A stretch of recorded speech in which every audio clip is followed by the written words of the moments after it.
بسم اللہ الرحمن الرحیم۔ السلام علیکم ورحمۃ اللہ وبرکاتہ۔ آج کی ہماری دوا انڈیم میٹیلیکم منرل کنگڈم سے اس کا تعلق ہے۔ یہ ایک ایلیمنٹ ہے، ایک دھات ہے، اور سورم اعظم اس دوا کا سے تعلق ہے۔ ہاٹ تھرمل ہے اور ٹیوبرکلر ڈائتھیسس ہے۔ پروور مجھے ابھی تک نہیں ملے اس کے کہ اس دوا کے پروور کون ہیں۔ اس دوا کا استعمال ہمارے یہاں زیادہ تر جو کلینکل پریکٹس میں دیکھا گیا ہے وہ میل ریپروڈکٹیو آرگن کے اوپر، مردانہ اعضاء تناسل کے اوپر اس کا اثر زیادہ دیکھا گیا ہے کلینکل پریکٹس میں۔ اس دوا کے جو اثرات ہیں وہ مردانہ ہارمونز ٹیسٹیز کے اوپر اور ٹیسٹوسٹرون کے اوپر بڑا اچھا اثر کرتے ہیں۔ یہ دوا ان مریضوں کے لیے بہت مفید ہے جن کے مردانہ جنسی کارکردگی کا جو فعل ہے اس میں خلل پیدا ہو گیا ہو۔ اب یہ خلل کسی بھی وجہ سے ہو سکتا ہے، بہت زیادہ مشت زنی کی وجہ سے، یا اقلام بازی کی وجہ سے، یا کسی بیماری یا حادثے کی وجہ سے۔ اس کے علاوہ بہت زیادہ کثرت مباشرت کی وجہ سے بھی یہ بیماری جنسی کمزوری پیدا ہو سکتی ہے۔ اس دوا کی جو جنسی کمزوری ہے، جس میں سب سے زیادہ ہمیں جو سمٹمز، علامات نظر آتی ہیں وہ یہ ہیں، جیسے کثرت احتلام، ایک رات میں 2 مرتبہ احتلام کا ہو جانا، اور مسلسل کئی دن تک احتلام ہونا، ایک رات میں 2 مرتبہ احتلام کا ہونا، اور اس کے بعد بہت زیادہ کمزوری محسوس ہونا، اور یہ سلسلہ 4 دن تک تقریباً دیکھا گیا اس دوا کے اندر کہ 4 راتوں تک مسلسل مریض کو احتلام ہو رہے ہیں، اور وہ بھی 2 بار۔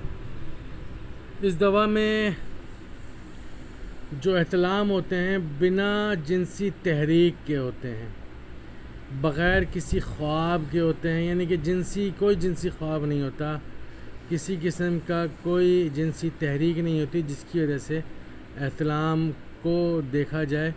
بنا کسی تحریک کے احتلام ہوتے ہیں، وہ بھی ایک رات میں 2 مرتبہ۔ اس دوا کے مریضوں میں امساک کی کمی بہت زیادہ پائی جاتی ہے۔ امساک سے مراد ارکشن۔ اس کے علاوہ اس دوا کے مریض میں صورت انزال، پری میچور ایجیکولیشن، جسے پری میچور ایجوکیشن بھی کہا جاتا ہے۔ اچھا، ان علامات کے ساتھ مریض کے اندر جو ہے نا جنسی خواہش بے انتہا ہوتی ہے، بہت زیادہ جنسی خواہش بڑھ جاتی ہے اس کی۔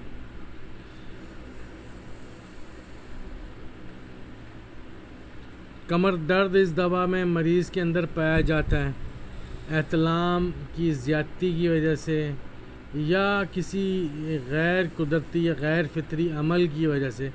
جنسی غیر فطری عمل اگر کر لیا جائے یا ہو جائے تو اس کے بعد ہونے والی جنسی کمزوری میں بھی یہ دوا بہت اچھا کام کرتی ہے۔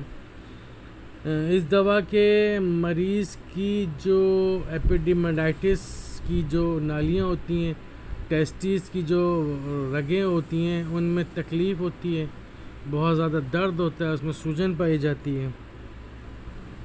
اس دوا کا مریض بے حد تھکا ہارا، کمزور، نحیف، اعصابی اور دماغی بے انتہا کمزوری، کسی بھی کام کو نہ کرنے کی خواہش، بے پرواہ، لاپرواہ، بے وقوف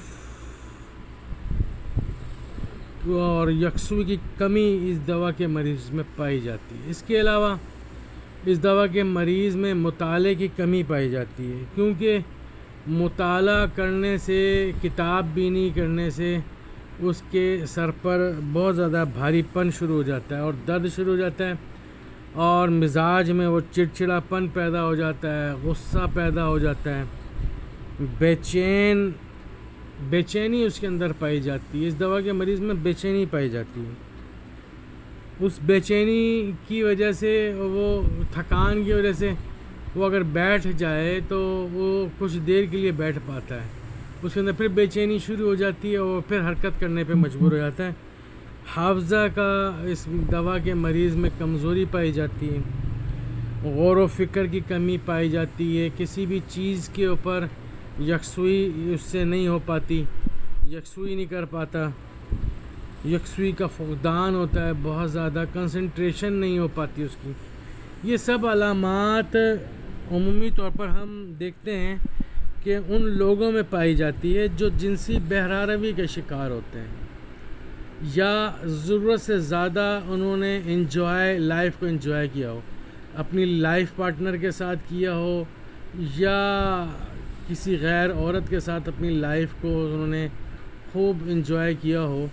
اس انجوائمنٹ کی وجہ سے ان کے اندر بے انتہا جنسی کمزوری، اعصابی تھکان اور آنکھوں کی کمزوری، بینائی کی کمی اور ذہنی افسردگی، دماغی افسردگی، اعصابی افسردگی، چڑچڑاپن، ڈپریشن، ٹینشن، یہ سب اس دوا کے مریض میں نمایاں طور پر پائی جاتی ہیں جو جنسی بہراروی کے شکار ہوں یا بہت زیادہ جنسی عمل سے گزرے ہوں۔ اعصاب میں درد پایا جاتا ہے اس دوا میں، کمر درد بہت شدید پایا جاتا ہے، خصوصی طور پر یہ جو پٹھی کا علاقہ ہے، جسے ہم سیکرم سے اوپر کا جو پٹھی کا علاقہ ہوتا ہے، لوور بیک کا ریجن جو ہوتا ہے، لمبر اسپائن، کوکسک سے اوپر، وہاں پر ہو سکتا ہے میں لفظ تلفظ صحیح استعمال نہ کر پا رہا ہوں پراپر، ممکن ہے، تو وہاں پٹھی، جسے ہم اردو میں پٹھی کہتے ہیں، وہاں اس کو شدید درد ہوتا ہے، اس کی ٹانگوں میں، بازوؤں میں کمزوری ہوتی ہے، ٹانگوں میں درد محسوس ہوتا ہے، ٹانگوں میں تھکان، جسم میں تھکان اس کو پائی جاتی ہے، پٹھوں میں کمزوری، پٹھوں میں درد پایا جاتا ہے، اعصابی درد پائے جاتے ہیں، خاص کر دائیں گھٹنے میں اس کو کمزوری اور درد پائے جاتے ہیں۔ اس کے علاوہ بائیں ٹخنے میں جو درد اس کو پایا جاتا ہے، یعنی کہ دائیں سے بائیں کی طرف اس کا درد شفٹ ہو جاتا ہے اور یہ درد پھر پورے بائیں پاؤں میں پھیل جاتا ہے، اور اس دوا کے مریض کو کام کرنے سے، چلنے سے اعضاء میں کمزوری محسوس ہوتی ہے، تھکن محسوس ہوتی ہے، تھکاوٹ محسوس ہوتی ہے۔ اس دوا کے مریض کو پیشاب جو آتا ہے، بڑا تعفن والا بدبودار پیشاب آتا ہے۔ اس کے علاوہ جب وہ پیشاب کر رہا ہوتا ہے تو اس کی مقد جو ہوتی ہے، جو اس کے اندر قدرتی طور پر سکڑنے کی اور کھلنے کی جو طاقت ہوتی ہے، وہ ختم ہو جاتی ہے، اس کا کنٹرول ختم ہو جاتا ہے، مقد کا منہ کھلا کا کھلا رہتا ہے، پھر وہ کافی دیر کے بعد وہ اپنی اصل حالت میں آتا ہے۔ حیض میں خواتین میں یہ دوا کی ایک ہی مخصوص علامت ہے کہ حیض کے دنوں میں خاتون کو، حائضہ کو، پیٹ کے نچلے حصے میں درد کا احساس ہوتا ہے، دبانے والا درد، بھینچنے والا درد احساس ہوتا ہے، اور حیض کے دوران اس دوا کی مریضہ جو ہوتی ہے نک چڑی ہو جاتی ہے، تند مزاج ہو جاتی ہے، رونے دھونے والی، رون ہنٹی جسے کہتے ہیں، وہ ہو جاتی ہے، غصیلی طبیعت ہو جاتی ہے، اس طرح کی کیفیت ہو جاتی ہے۔ اس دوا کے مریض کو ہر وقت نیند کا غلبہ طاری رہتا ہے، اکثر شام کے وقت 4-5 بجے سے لے کے اور 7-8 بجے کے درمیان جو ہے اس دوا کے مریض پر نیند کا غلبہ آتا ہے، غنودگی کے دورے پڑتے ہیں۔ اس دوا کے مریض کو نیند میں مباشرت کے خواب آتے ہیں، اغلام بازی کے خواب آتے ہیں، پریشان کن حالات کے خواب آتے ہیں، سفری خواب آتے ہیں، وحشت والے دہشت ناک خوف زدہ اس کو خواب آتے ہیں۔ اس دوا کے مریض کو کھلی ہوا میں ٹھنڈی جگہ پر ٹھنڈے پانی پینے سے سکون ملتا ہے، اس کو راحت ملتی ہے۔ حرکت کرنے سے، اٹھنے سے، بیٹھنے سے، جھکنے سے، سر کو ہلانے سے، آنکھوں کو حرکت دینے سے، یعنی کہ آنکھوں کو اگر وہ چاروں طرف گھماتا ہے یا گردن کو گھمانے سے، اس کو گرم مکان میں رہنے سے یا گرم ماحول میں رہنے سے اس کو تکالیف بڑھ جاتی ہیں۔ اس دوا کے باوجود، یعنی کہ اس کیفیت کے باوجود کہ اس کو چلنے پھرنے سے، اٹھنے بیٹھنے سے، بھاگنے دوڑنے سے، کام کاج کرنے سے تکالیف بڑھ جاتی ہیں، پر وہ کچھ دیر جب آرام کرتا ہے تو اس کے اندر ایک طرح کی بے چینی پیدا ہو جاتی ہے، اور بے چینی پیدا ہو جاتی ہے، بے کلی کہہ لیں، اس کی طبیعت میں عجیب سی ایک بے چینی سی پیدا ہو جاتی ہے جو اس کو حرکت کرنے پر مجبور کرتی ہے، اور وہ جب حرکت کرتا ہے تو اس کو بہت راحت ملتی ہے، سکون ملتا ہے۔ اس کے پھر وہ دوبارہ سے جب تکلیف محسوس کرتا ہے، تھکاوٹ، کمزوری محسوس کرتا ہے تو وہ دوبارہ آرام کرتا ہے۔ یہ تکلیف اس کی آلٹرنیٹ چلتی رہتی ہے۔ یہ انڈیم میٹ کی مخصوص علاماتیں تھیں جو کہ اکثر کلینکل پریکٹس میں ہم لوگ یوز کرتے ہیں۔